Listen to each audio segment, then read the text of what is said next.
Hello, my dear students. Welcome to Digital Ventures, India's first personalized online learning platform for self learners. तो ये है आपकी 100 spotting error series, जिसमें हम daily बड़े सेलेक्टेड क्वेश्चन डिस्कस करते हैं जो सारे टॉपिक से लिए जाते हैं। तो 100 क्वेश्चन सीरीज है स्पॉटिंग एरर्स के क्वेश्चन जो अलग अलग सेक्शन से लिए गए हैं, सारे चैप्टर से लिए गए हैं, जिससे कि आपको आइडिया मिलेगी कैसे क्वेश्चंस पूछे जाते हैं। उनका लेवल बहुत अच्छा है, एक्सप्लेनेशन हम आपको प्रॉपर दे रहे हैं कि टॉपिक क्या होगा, कॉन्सेप्ट क्या होगा, उससे रिलेटेड सारी चीजें आपको बताई जाती है। तो आई होप कि आप रिवीजन कर रहे होंगे एग्जाम के लिए। चलिए शुरू करते हैं। सबसे अच्छी बात, it's a great news for you, freedom to learn सारे कोर्सेज एप्लीकेशन पे डिजिटल बेंचेस पे लाइव हैं। आप लोग जाके अपने कोई भी कोर्स अब आप चूज कर सकते हैं, ऑप्ट कर सकते हैं और पढ़ सकते हैं। Indian polity by Kashif Ansari जो 1495 का, दैट इज इन 299 ओनली। ये आपके लिए कोड है अभी, मतलब समझो प्राइस डाउन है क्योंकि इंडिपेंडेंस डे के आपके लिए सेल चल रही है। ओके, उससे अलग अगर बात करें इंग्लिश का, दैट इज ओनली 999 में कोर्स आपको मिल जाता है, जो 4995 का था। उससे अलग देखते हैं जो history and art and culture का कोर्स है वो भी सिर्फ 299 में आपके लिए अवेलेबल है। कासिफ सर और अभिषेक सर ने पढ़ाया है। अभिषेक सर का ज्योग्राफी, इकोलॉजी एंड एनवायरमेंट का कोर्स भी 299 में, और कंप्लीट मैथ्स आपको मिल जाता है 999 में। तो ये सारी की सारी चीजें आपको मिलती हैं। विजिट करें www.digitalventures.com और डिजिटल वेंचर्स की एप्लीकेशन को अभी डाउनलोड कर ले प्ले स्टोर से। 7800099699 ये हमारा हेल्पलाइन नंबर है, आप हमें यहाँ कॉन्टेक्ट कर सकते हैं। नोट कर ले एक बार फिर से नंबर 7800099699। तो चलिए शुरू करते हैं। आइए, यह है आपका digital ventures, India first personalised online learning platform for self learner, जहां आपको मिलता है एआई स्टडी प्लानर, जहां आप रोड मैप तैयार कर सकते हैं अपनी सक्सेस के लिए खुद से। अब बात करते हैं वीडियो कोर्सेज की। तो जो अभी आप वीडियो कोर्सेज देख रहे थे, डिटेल्ड प्रैक्टिस के साथ आपको मिलते हैं, साथ में आपको मिलते हैं हैंड रिटन नोट्स। इन सारे कोर्सेज के साथ हैंड रिटन नोट्स आपको मिलते हैं, आपको टेस्ट मॉड्यूल मिलता है, टारगेट ट्रैकिंग मिलती है, आपको मिलती है टेस्ट सीरीज जो 30+ फुल लेंथ मॉक टेस्ट आपके लिए अवेलेबल है, 3400+ क्वालिटी क्वेश्चंस है, सब्जेक्ट वाइज टेस्ट है और डिटेल्ड परफॉर्मेंस रिपोर्ट आपको मिल जाती है। ये आपके लिए हेल्पलाइन नंबर है जहां आप हमसे कांटेक्ट कर सकते हैं। हैंड रिटन नोट्स, अब पीडीएफ्स का टाइम नहीं है, हम आपको दे रहे हैं हैंड रिटन नोट्स जो लिखे गए टॉपर्स के द्वारा। यूपीएससी सीडीएस के नोट्स आपको मिलते हैं, ओटी के नोट्स आपको मिलते हैं। आप किसी एक सब्जेक्ट इंग्लिश, जीएस या मैथमेटिक्स के नोट्स भी ले सकते हैं। साथ के साथ आपको previous question, daily quizzes, current affairs और वीकली मंथली एमसीक्यूज और डिटेल्ड परफॉर्मेंस रिपोर्ट, ये सब फ्री मिलता है। तो चलो शुरू करते हैं स्पॉटिंग एरर का डे 4। तो ये जो सेल है भाई, इसका लाभ उठाओ, इतने सारे कोर्सेज आपके लिए हैं और बहुत अच्छे डिस्काउंट पे आपको कोर्सेज दिए जा रहे हैं। चलिए शुरू करते हैं। पहला क्वेश्चन आपके सामने है, बताइए क्या आंसर होगा। The world cup is the most awaiting event for every cricket lover and player and the excitement is on cloud 9 when we watch the final inning। क्या आंसर होगा, आंसर बताइए। एक एक चीज को सोच सोच के तब आंसर देंगे।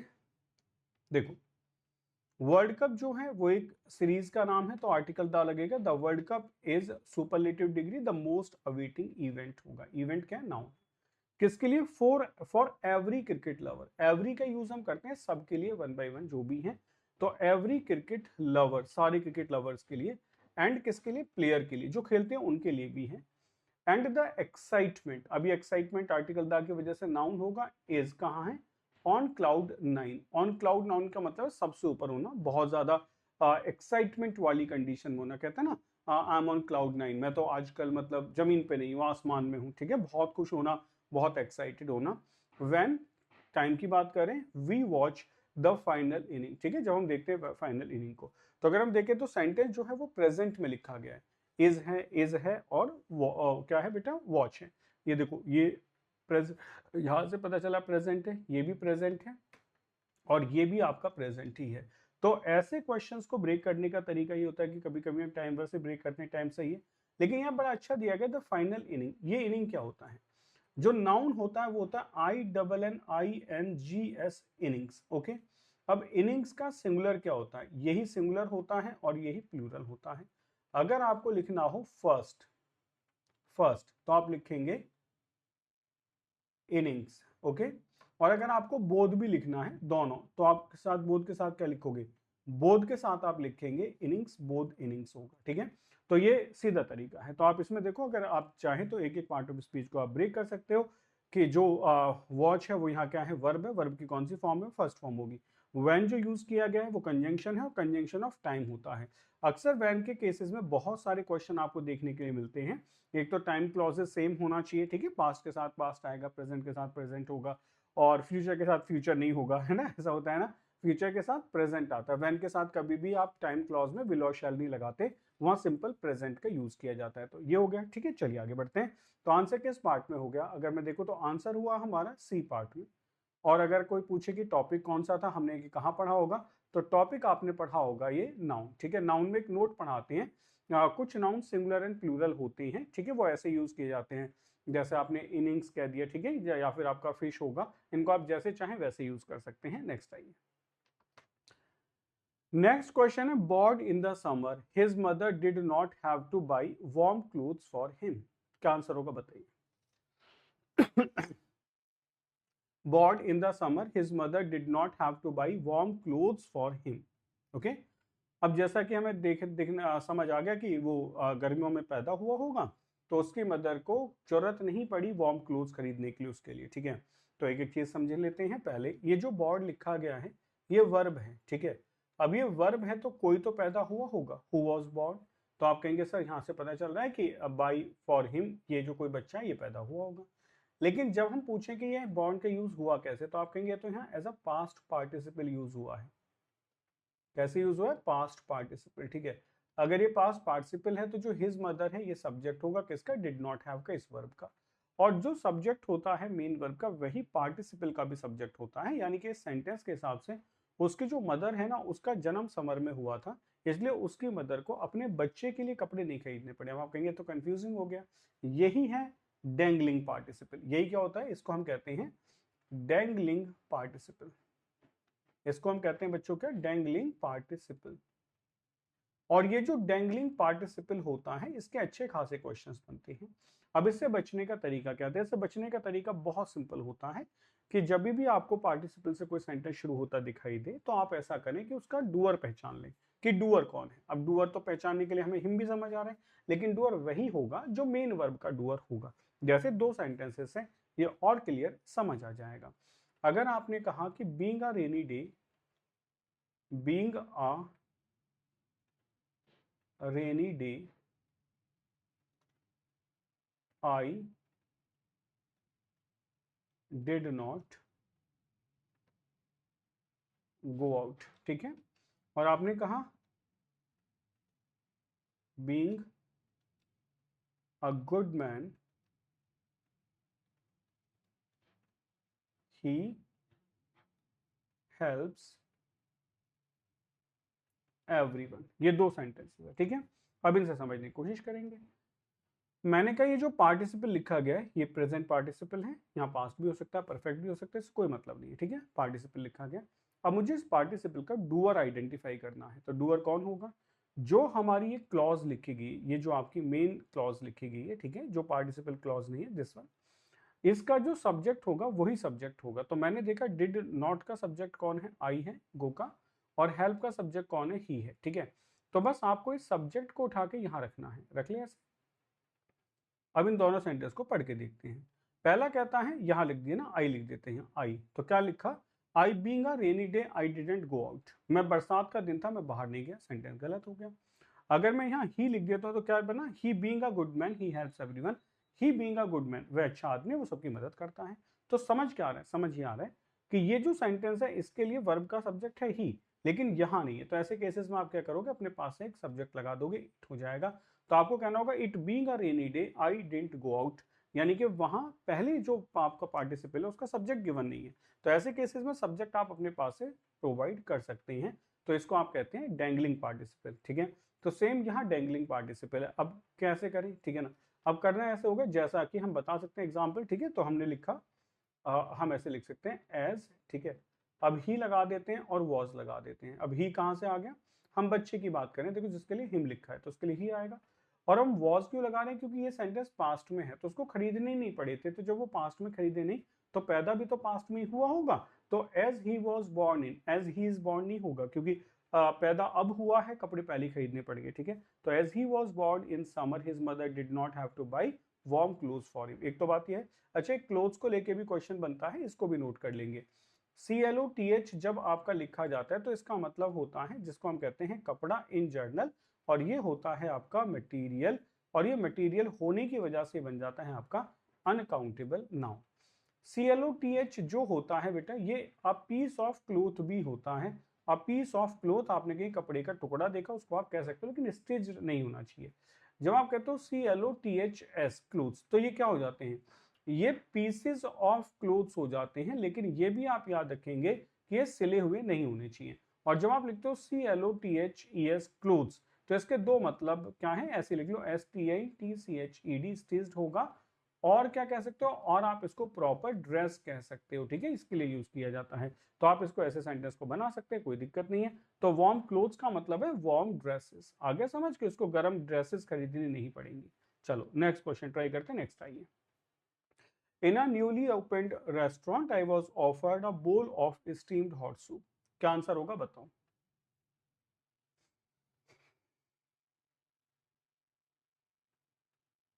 इन अ न्यूली ओपन्ड रेस्टोरेंट, ये तो बिल्कुल सही है, ठीक है। आई वॉज ऑफर्ड अ, एक तो देखो जो वर्ड है ना, इसको बावल, बोल बहुत अलग अलग बोला जाता है, तो ये सीधा सीधा बोल होता है, ठीक है, बोल बोलना है, बाकी कुछ नहीं है। अ bowl of steamed hot soup. अब यहाँ बात करते हैं, मैं दो आपको लिख रहा हूं, मुझे बताने में से कौन सा गलत है। एक हमने कहा बॉइल्ड वाटर, ठीक है, और दूसरा हमने कहा बॉइलिंग वाटर। आपके हिसाब में से इनकरेक्ट कौन सा है इसमें से, बॉइल्ड वाटर या बॉइलिंग वाटर? यदि मैं दोनों में देखूं तो वाटर कैसा है, वाटर बॉइल्ड है, तो ये जो लिखा गया है ये एक एडजेक्टिव है, ठीक है। वाटर कैसा है, बॉइलिंग है, तो ये भी क्या है, ये भी एडजेक्टिव है। यानी कि अगर वैसे देखें तो इन दोनों ही सेंटेंसेस में हमने एडजेक्टिव लिखे, ठीक है। दोनों में अंतर इतना है कि जो पहले में जो एडजेक्टिव है, वो एडजेक्टिव कौन सा है, वो एडजेक्टिव है पास्ट पार्टिसिपल। कौन सा है, पास्ट पार्टिसिपल एडजेक्टिव, ठीक है। और दूसरे वाले में जो एडजेक्टिव लिखा गया वो कौन सा लिखा गया, वो लिखा गया प्रेजेंट पार्टिसिपल, ठीक। तो यहां से क्वेश्चन बनता है हमारा, वो ये बनता है कि जो पास्ट पार्टिसिपल होता है वो कंप्लीशन ऑफ द एक्शन की बात करता है, और जो प्रेजेंट पार्टिसिपल होता है वो एक्टिविटी की बात करता है, which is going on action. तो अगर मैं बॉइल्ड वाटर की बात कर रहा हूं तो यहां से दो बातें क्लियर है। पानी कैसा, उबला हुआ है, बॉइल्ड है, it means it may be hot. मैं ऐसे लिख रहा हूं बेटा, इट मे बी हॉट। अब मे बी का मतलब क्या है कि गर्म हो भी सकता है, नहीं भी हो सकता। मे बी मतलब ऐसा है, may not be hot. May be का मतलब 50-50, इट मे बी हॉट मतलब चांसेस है कि गर्म हो। अब डॉक्टर ने कहा कि बॉइल्ड वाटर पिया करो, तो बॉइल्ड वाटर का मतलब ऐसा थोड़ी उबलता हुआ पानी पी जाओ। बॉइल्ड वाटर उबाल के बाद में आप फ्रिज में रख के ठंडा करके पियो, कोई मतलब नहीं बनता। बॉइल्ड का मतलब है देयर शुड बी नेचर की मैंने इसको बॉइल किया है। तो परफेक्ट पास्ट पार्टिसिपल का मतलब होता है कि एक्शन हो गया है कहीं, ठीक है। अगर आप कहते हो बॉइलिंग वाटर, तो इसका मतलब क्या है, it's a going on process. ये किसको शो करता है, ये शो करता है गोइंग ऑन प्रोसेस को। जैसे आपने कहा इट्स बॉइलिंग वाटर, ये पानी उबल रहा है, ठीक है ना। तो बॉइलिंग वाटर है यानी कि उबलता हुआ पानी है जो अभी उबल रहा है, यानी कि at the time of speaking, ठीक है, आप समझो। तो अगर मैंने कहा in a newly open restaurant I was offered a bowl of steamed hot soup, steamed का मतलब है जो पहले से ही स्टीम्ड कर लिया गया हो। तो आप सूप कैसा पीना चाहते हो, जिसमें से भाप निकल रही हो, भाप निकाल ली गई हो। तो अगर स्टीम्ड हॉट सूप है तो इसका मतलब तो बॉइल्ड वाटर हो गया। हो सकता है कि कल स्टीम्ड करा गया हो, आज आपको सर्व कर दिया गया, आपने कहा नहीं मुझे तो ऐसा चाहिए जब स्टीम निकल रही हो। तो इसका मतलब आप कह रहे हो गोइंग ऑन प्रोसेस में। तो करेक्ट आंसर क्या होगा, करेक्ट आंसर होगा स्टीमिंग। क्या होगा बेटे, स्टीमिंग हॉट सूप, ठीक है, ये सी में आंसर होगा। तो आंसर किस पार्ट में होगा, सी पार्ट में होगा। और ये वर्ब के अंदर आपको पढ़ाते हैं, वर्ब के अंदर चले जाते हैं हम किस में, नॉन फाइनाइट वर्ब में। और नॉन फाइनाइट वर्ब में हम क्या आपको पढ़ा रहे होते हैं, पार्टिसिपल्स। मैं बस पार्टिसिपल्स लिख देता हूँ क्योंकि पढ़ाने का अपना अलग अलग अंदाज है, कुछ पहले यहाँ से शुरू कर देते हैं, कुछ बाद में। तो पार्टिसिपल्स में आता है प्रेजेंट एंड पास्ट पार्टिसिपल के कॉन्सेप्ट्स को क्लियर करते हुए। चलिए आगे बढ़ते हैं, नेक्स्ट बताइए। It being a pleasant morning, my friend and I went to enjoy walking on the beach. बताइए क्या आंसर होगा।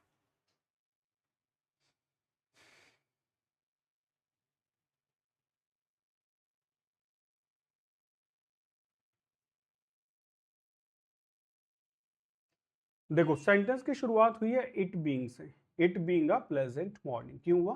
क्योंकि सब्जेक्ट कौन लिखा गया? माई फ्रेंड एंड आई, तो ये तो सब्जेक्ट हो नहीं सकता है, तो हमें यहाँ इट लगाना पड़ेगा, वरना डैंगलिंग पार्टिसिपल बन जाएगा। क्योंकि जो मॉर्निंग है इसके लिए सब्जेक्ट अलग होगा बीइंग के लिए, तो it being a pleasant morning, ये सही है, ठीक है। माई फ्रेंड एंड आई को जब मैं देख रहा हूं तो माई फ्रेंड कौन सा पर्सन है? थर्ड पर्सन है। और आई कौन सा पर्सन है? सेकंड, फर्स्ट पर्सन है। तो जो सीक्वेंस होती है प्रोनाउन की वो क्या होती है? वो होती है 2 3 1। 2 3 का मतलब पहले सेकंड पर्सन, फिर थर्ड पर्सन, फिर first person. I hope person सबको आते होंगे, अगर नहीं आते तो मैं लिख देता हूँ। जो सेकंड पर्सन होता है वो होता है आपका यू, ठीक है। जो थर्ड पर्सन होता है उसमें कुछ भी आ सकता है, ही होगा, शी होगा, इट होगा, दे होगा, या मैं एक नाम लिख देता हूँ राम, ऐसा कुछ भी होगा। जो फर्स्ट पर्सन होता है वो होता है आपका आई और वी। तो कहने का मतलब ये है कि फर्स्ट और सेकंड पर्सन फिक्स होते हैं, बाकी सारे थर्ड पर्सन ही होते हैं।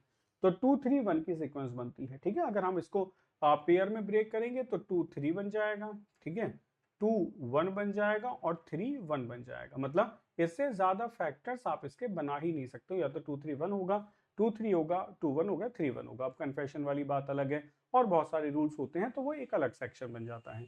तो मैंने देखा 3 1 है, इसका मतलब ये जो प्रोनाउन का रूल है बिल्कुल सही लिखा गया है। Went to enjoy walk on a beach. अभी जो वॉक लिखा गया इसको समझना होगा। होता क्या है कि जो वॉक है ये एक वर्ब है, ठीक है। अक्सर हम वर्ब को नाउन भी बना देते हैं, लेकिन हम उसको ऐसे बना देते हैं वॉक। जैसे आपने कहा होगा आई नीड अ शावर, मुझे नहाने की जरूरत है। आई नीड अ बाथ, मुझे बाथ की जरूरत है, ठीक है। तो वी नीड अ टॉक, हमें एक मतलब बातचीत की जरूरत है। तो नाउन को आप वर्ब को जब आप नाउन बनाते हैं तो उसके साथ ए लगा देते हैं, ठीक है। तो लेट्स सी, हम देखने की कोशिश कर रहे हैं।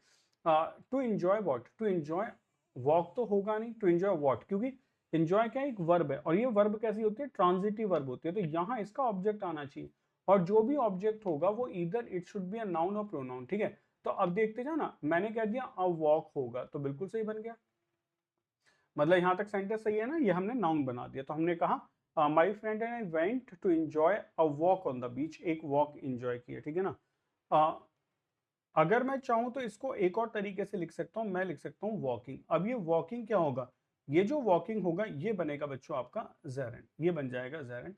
और हम सब जानते हैं जेरेंट भी क्या होता है, ये भी एक नाउन ही होता है, ठीक है। तो इसको आप दो तरीके से सही कर सकते हो, या तो आप कहते हैं to enjoy a walk on the beach, या to enjoy walking on the beach होगा, ठीक। ऐसे आप इस सेंटेंस को सही कर सकते हैं दो तरीके से। तो सेंटेंस में बच्चे पूछते हैं कि सर सबसे पहले क्या देखें, तो पहले कुछ नहीं देखा जाता है, हमें सारे रूल्स पता होना चाहिए। ये जो क्लास में मैं क्वेश्चंस आपको करा रहा हूँ, इनसे मेरा यही वो है आपके लिए मैसेज, कि आप सेंटेंस को पूरी तरीके से देखें, ठीक है। आइए बात करते हैं। In the history there are many cases of sunk ferries near Bermuda Triangle.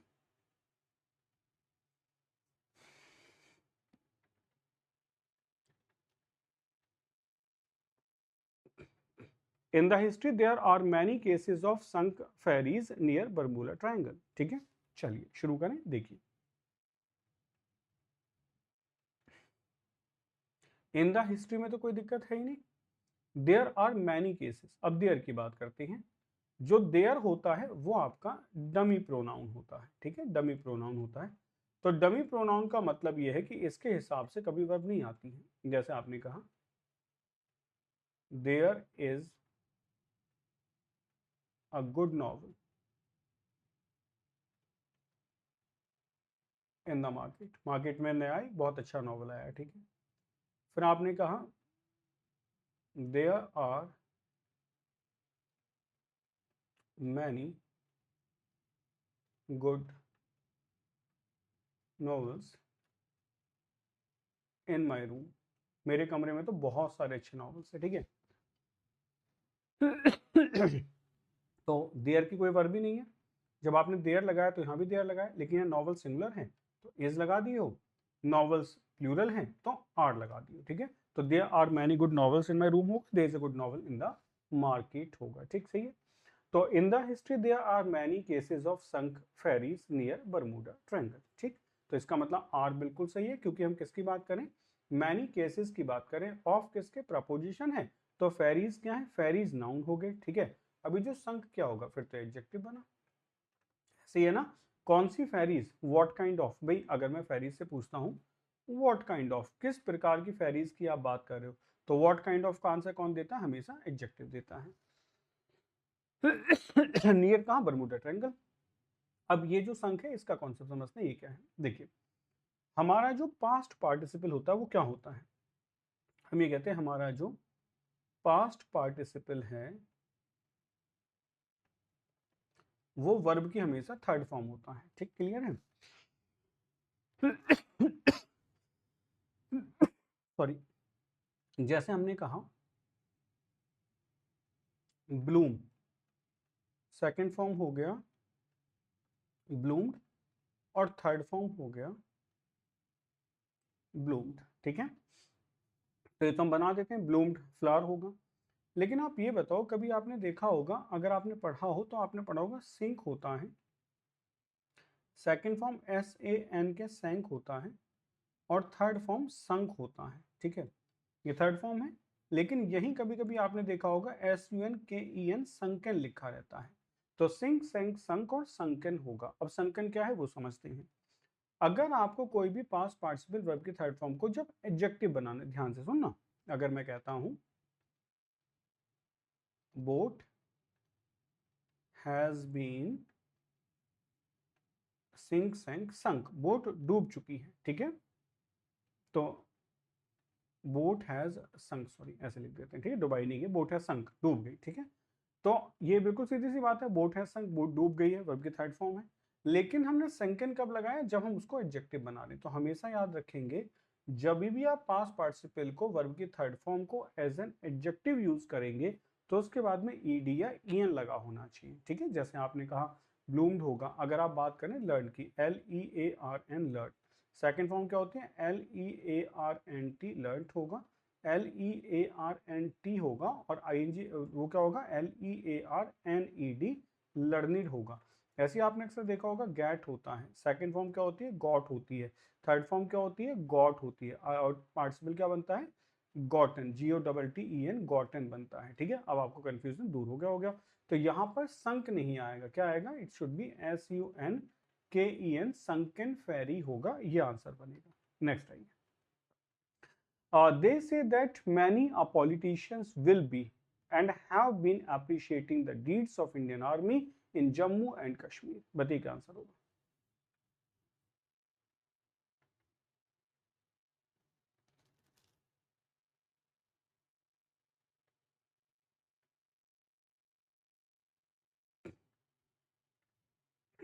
ठीक है, हमने देखा दे से ही हमारी प्रिंसिपल क्लॉज है, दैट हमारा कंजंक्शन है। मैनी अब पॉलिटिशियंस के बाद में हेल्पिंग वर्ब लगी will be and have been. Appreciating क्या है, ये हमारी मेन वर्ब है। ठीक है, व्हाट द डीड्स हमारे ऑब्जेक्ट हैं किसके, ऑफ इंडियन आर्मी के, कहा, इन जम्मू एंड कश्मीर। ठीक है, सबको सही दिख रहा है। अब समझते हैं कुछ चीजें। पहले सबसे पहले तो ये जो विल बी लिखा है और हैव बीन लिखा है, क्या इसके साथ मेन वर्ब, बिल्कुल सही है, बिल्कुल सही है। विल बी के बाद प्लस करके वर्ब के अंदर ING आती है, ये पूरी की पूरी आपकी हेल्पिंग वर्ब लिखी गई है। ठीक है, और हैव बीन के बाद भी आपकी हैव बीन क्या है, ये भी आपकी हेल्पिंग वर्ब है, इसके बाद भी ING फॉर्म आती है जो लिखी गई है। अब एक रूल तो ये होता है कि हम कहीं देखते हैं आ गुड मैनी, अगर आपने पढ़ा हो आ गुड मैनी, इसके बाद प्लस करके जो भी नाउन होगा वो नाउन हमेशा प्लूरल होगा और वर्ब हमेशा प्लूरल होगी। तो हमने कहा आ गुड मैनी के बाद नाउन प्लूरल, वर्ब प्लूरल। ठीक है, ऐसे ही एक होता है अ ग्रेट मैनी, अ ग्रेट मैनी, ये आपकी एडजेक्टिव फ्रेज होती है, इसके बाद भी जो नाउन आता है वो हमेशा प्लूरल होता है और वर्ब हमेशा प्लूरल होता है। ठीक है, अ great many, a good many, दोनों के बाद नाउन एंड वर्ब प्लूरल आती है। ठीक, क्लियर हुआ। हाँ, तो आप कह सकते हो good many students are working, a great many students are working. अब एक बहुत अच्छा सा थर्ड रूल आता है, वो क्या कहता है, जब आप मैनी का यूज करते हैं, मैनी वैसे कि एडजेक्टिव होता है, लेकिन हम इसके बाद an लगा देते हैं, मैनी an, ये सब की बात करता है 1 by 1। इसके बाद प्लस करके जो भी नाउन होगा, अब आर्टिकल लगने की वजह से नाउन कैसा होगा, सिंगुलर होगा, और वर्ब आती है नाउन के अकॉर्डिंग, तो वर्ब भी कैसी होगी, सिंगुलर ही होगी। तो आप ये लिख सकते हो कि मैनी एन एप्पल आर या इज स्वीट। समझ गए, ऐसे आपको एग्जाम में क्वेश्चन मिल सकता है। मैनी एन एप्पल, आर्या इज स्वीट। ठीक, तो हम देखेंगे कि मैनी ए के बाद या एन के बाद नाउन सिंगुलर आता है, एन क्यों लगा रहे हैं क्योंकि वोल साउंड है। आर्या इज में से क्या होगा, तो सीधा आंसर है इज होगा, आर नहीं होगा। तो many an apple is sweet का मतलब है सबकी बात करें वन बाई वन, यानी कि यहाँ वर्ब कैसी होगी, सिंगुलर होगी। अब मैंने यहां देखा अ पॉलिटिशियन, ठीक है, मैनी अ पॉलिटिशियन, तो नाउन कैसा होगा, सिंगुलर होगा, बिल्कुल सही है। विल बी लिखा गया है, अब विल बी मॉडल ऑक्सिलरी है, और मॉडल ऑक्सिलरीज के ऊपर तो सब्जेक्ट के नंबर का कोई फर्क ही नहीं पड़ता। आप ही के साथ भी कैन लगा सकते हो, दे के साथ भी कैन लगाते हो। एंड के बाद जो हैव लिखा गया ये हेल्पिंग वर्ब है, लेकिन ये प्लूरल सब्जेक्ट के साथ आती है। आपने देखा होगा कि आप दे के साथ क्या लगाते हो, दे के साथ हैव लगाते हो ना, दे हैव गॉन, वो जा चुके हैं, ठीक है। और अगर आप शी लिखते हो तो क्या लिखते हो, तो शी हैज गॉन, वह जा चुकी है, शी हैज गॉन। तो हमारा सब्जेक्ट कौन है, सब्जेक्ट बताओ, सब्जेक्ट है आ पॉलिटिशियन, सिंगुलर है ना, तो हैव नहीं आएगा। करेक्ट आंसर क्या होगा, करेक्ट आंसर हैज होगा। तो लिखेंगे will be and has been appreciating the deeds of Indian army in Jammu and Kashmir. ठीक है, चलिए आगे बढ़ते हैं, नेक्स्ट आइए। देखिए भी नेक्स्ट क्वेश्चन और बताइए क्या इसका करेक्ट आंसर होगा, फटाफट देख के बताओ। Many Kashmiri Pandits have no house to live in anywhere in this country where brotherhood is the pulse of the nation since they left their homes after attack.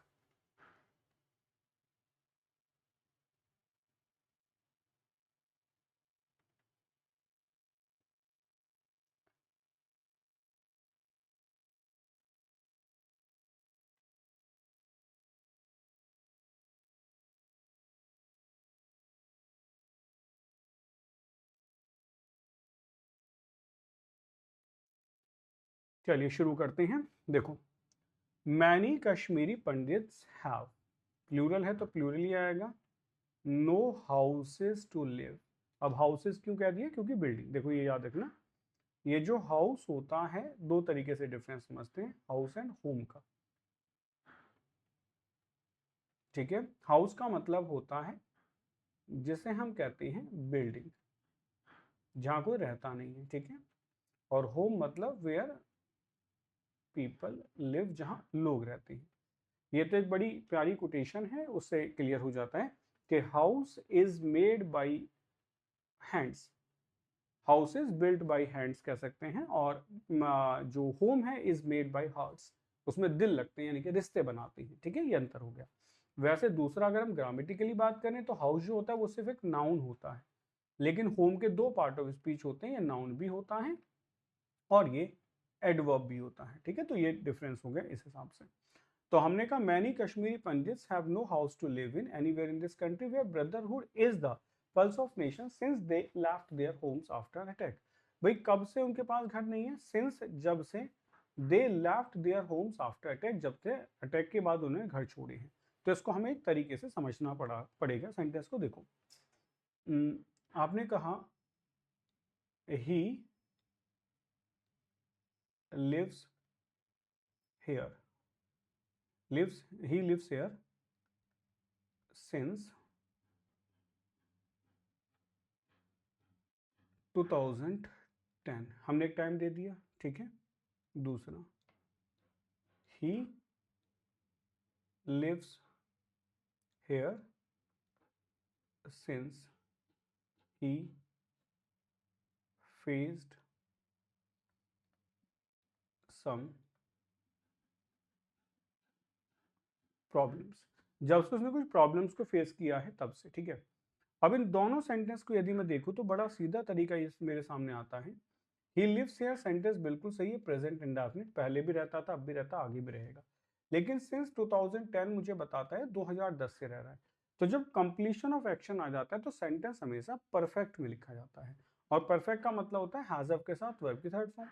तो ही लिव्स नहीं आएगा, he has lived आएगा, he has lived होगा, ठीक है। और यहां भी आपने देखा, लेकिन दोनों में अंतर क्या है, यहाँ सिंस के बाद टाइम लिखा गया तो जो सिंस है ये यहाँ प्रपोजिशन का काम कर रहा है, लेकिन यहाँ सिंस के बाद एक पूरा का पूरा सेंटेंस लिखा गया पास्ट इंडेफिनिट में। और पास्ट इंडेफिनिट हमेशा देखेंगे पास्ट में किसी पॉइंट ऑफ टाइम की बात कर रहा होगा, तो पॉइंट ऑफ टाइम की बात कर रहा है, तो सिंस का जो यूज हुआ है सेकंड सेंटेंस में वो एज ए कंजंक्शन हुआ है। लेकिन दोनों में हमने टाइम की बात की, और टाइम से हमें ये पता है कि कुछ काम पूरा हुआ है, अगर कुछ काम पूरा हुआ है तो वो काम परफेक्टेड है, और परफेक्ट में लिखा जाएगा तो यहां भी लिव्स नहीं आएगा, ही की वजह से आप हैज लगाएंगे और हैज के साथ आप लिव्ड लगाएंगे। अब ये क्वेश्चन प्रॉब्लमेटिक क्यों बन जाता है? इसका तरीका ये है कि अगर मैं ये लिख दूं sentence, I have a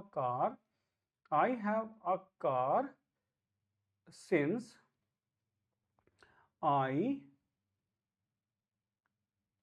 moved here, I have a car since I moved here। जब से मैं यहाँ आया हूँ तब से मेरे पास एक कार है। ठीक है, सेंटेंस पढ़ने में बहुत अच्छा लग रहा है, लेकिन आई हैव अ कार तो सिंपल प्रेजेंट है, इसका मतलब आप एक कार रखते हो, इसमें परफेक्शन या टाइम का कोई क्लॉज बनता ही नहीं है। तो इस सेंटेंस को आपको लिखना पड़ेगा आई हैव। अब रखने के लिए वर्ब की थर्ड फॉर्म क्या होती है? हैड होती है। तो आपका सेंटेंस होगा I have had a car since I moved here. अब ये हैड क्यों आया? हैड माने रखना होता है, और रखने की थर्ड फॉर्म हैज आपकी थर्ड फॉर्म हैड होती है, और हैव के साथ वर्ब की थर्ड फॉर्म ही आती है, तो हैड लगा दिया। तो सेम यहाँ है, many Kashmiri pandits have had no houses, उनके पास घर है ही नहीं to live in anywhere in this country where brotherhood is the pulse of nation since, कब से? They left their homes after attack. यदि ये सेंटेंस नहीं होता तो ऊपर लिखा गया सेंटेंस करेक्ट था, लेकिन बिकॉज ऑफ दिस सेंटेंस वो सेंटेंस गलत हो जाता है। ठीक, चलिए बढ़ते हैं आगे नेक्स्ट क्वेश्चन की तरफ। My friend is in the Delhi police, now he has shifted to his new allotted quarter at Anand Vihar। बताओ क्या आंसर होगा, करो।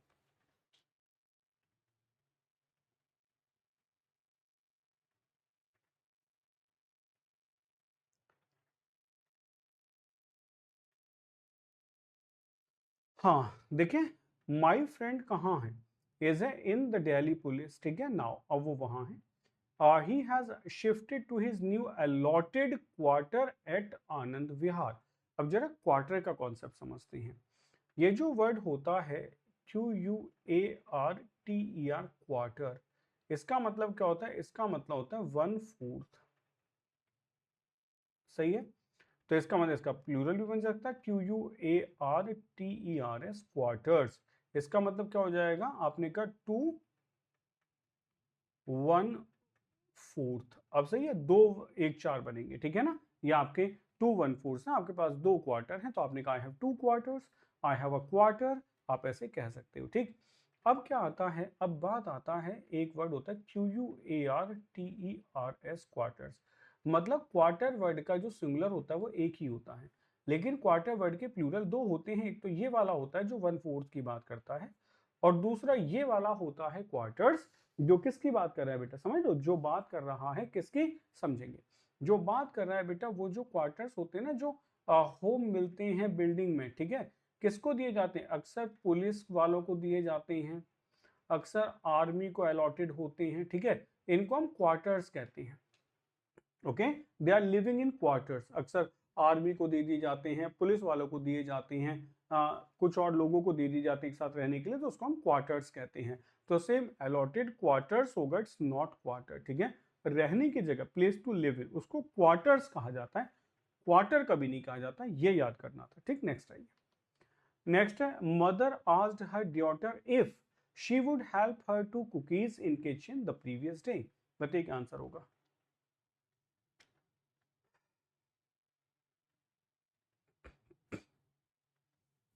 देखो, मदर आस्क्ड हर डॉटर, यहां तक तो कोई दिक्कत नहीं है। मदर आस्क्ड हर डॉटर, पूछा।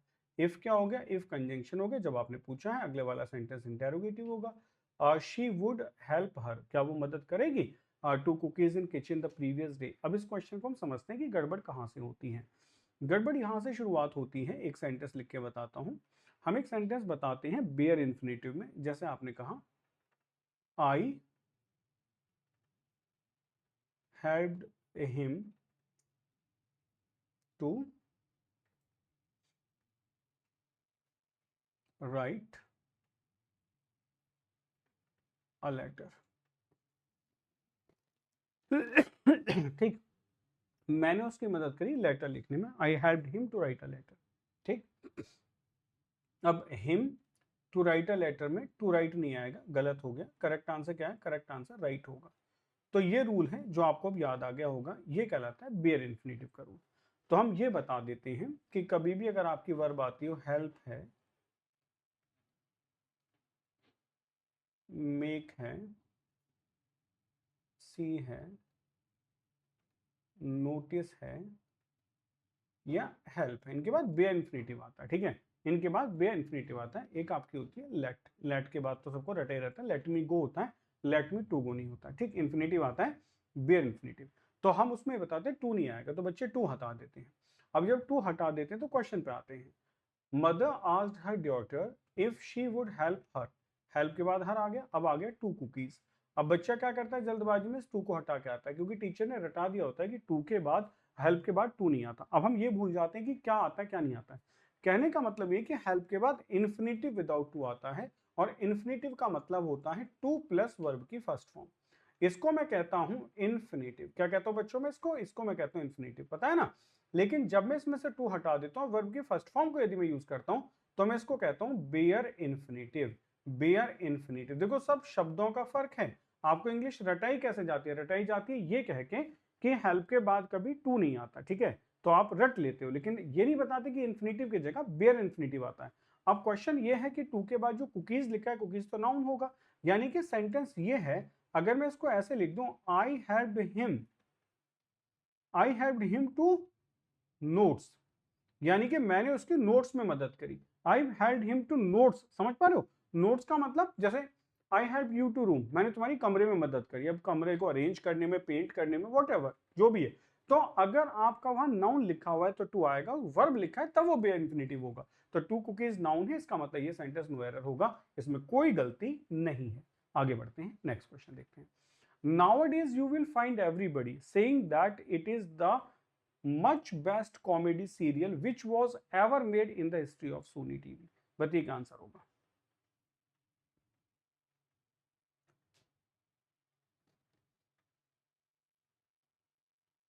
जब आपको वेरी के और मच के यूजेस पढ़ाए जाते हैं डिग्रीज के साथ में, तो आपको बताया जाता होगा वेरी के बाद प्लस करके हमेशा पॉजिटिव डिग्री आती है, ठीक है, और मच के साथ हमेशा कंपेरेटिव डिग्री आती है, ठीक। इसीलिए आप क्या कहते हो, इसीलिए आप कहते हो कि वेरी गुड होता है, और हमेशा हम कहते हैं मच बेटर होता है। वेरी टॉल होगा, मच टॉलर होगा, ठीक है, समझ गए। अब बात आती है सुपरलेटिव डिग्री के साथ क्या होता है। सुपरलेटिव के लिए आप दो वर्ड लिख लो, एक होता है टीवीएस और एक होता है आपका एमटीएस, ठीक है। टीवीएस का मतलब होता है the plus very plus superlative degree, और एमटीएस का मतलब होता है much plus the plus superlative degree. यानी कि he is the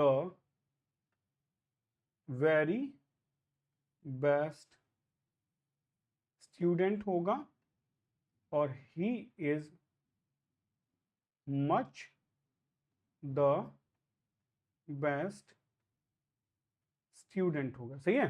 he is the very best student होगा, और he is much the best student होगा। आप कैसे भी इसको लिख सकते हैं, दोनों सही है, ठीक है, दोनों का सेम मीनिंग है। तो मैंने देखा मच के बाद में बेस्ट आ गया, ये सुपरलेटिव डिग्री है, और मच के पहले दार है, तो इसका मतलब गलत है। या तो आप लिख दो द वेरी बेस्ट, मतलब या तो आप इसको लिख दो द वेरी बेस्ट, दो ऑप्शन सही है ना। आप चाहें तो इसको द वेरी बेस्ट कर सकते हो, या फिर आप इसको क्या कह सकते हो, मच द बेस्ट कह सकते हो, ठीक है, या फिर आप इसको मच द बेस्ट कह सकते हो, ठीक। ये थे बच्चों आपके 10 क्वेश्चंस। अब हम बात कर लेते हैं कुछ आपके लिए चीजों की। देखिए सबसे पहली बात तो ये है कि आपके लिए सारे के सारे कोर्सेज लाइव हैं, ठीक है, सारे के सारे कोर्सेज लाइव हैं, और सारे कोर्सेज पे बहुत अच्छा डिस्काउंट चल रहा है। तो अभी डिजिटल बेंचर्स की एप्लीकेशन को प्ले स्टोर से डाउनलोड करेंगे और अपने कोर्सेज में खुद को एनरोल कर लेंगे, ठीक। उससे अलग डिजिटल बेंचर्स पे आपको एआई स्टडी प्लानर मिलता है जो एआई पावर्ड है, स्ट्रक्चर्ड वीडियो कोर्सेज मिलते हैं, detailed practice, hand written notes, test module और टारगेट ट्रैकिंग मिलता है, 30+ फुल लेंथ मॉक टेस्ट मिलते हैं, 3400+ quality questions, subject wise test मिलेंगे, डिटेल्ड परफॉर्मेंस रिपोर्ट मिलेगी। ये आपके लिए हेल्पलाइन नंबर है, आप कॉल कर सकते हैं यहाँ पर, ठीक है। कंप्लीट यूपीएससी सीडीएस नोट्स मिलेंगे, कंप्लीट ओटीए नोट्स मिलेंगे, जीएस इंग्लिश और मैथ्स के नोट्स अवेलेबल हैं, और फ्री में प्रीवियस क्वेश्चन आप जितने चाहें उतने प्रैक्टिस कर सकते हैं। डेली क्विजेज हैं, current affairs, news updates, weekly और monthly MCQs, detailed performance record, और ये सब शुरू होता है सिर्फ 99 रुपीज से। तो thanks for watching the classes भाई, स्टे कनेक्टेड विद अस, हमारे साथ जुड़े रहें, आज ही डिजिटल वेंचर्स की एप्लीकेशन को डाउनलोड कर लेंगे प्ले स्टोर से, सारे बैचेस सब कुछ आपको वहीं मिल जाएगा। And if you face any problem you can just call here, I will be happy to assist you. मिलते हैं नेक्स्ट क्लास में, till then take care, bye bye, जय हिंद।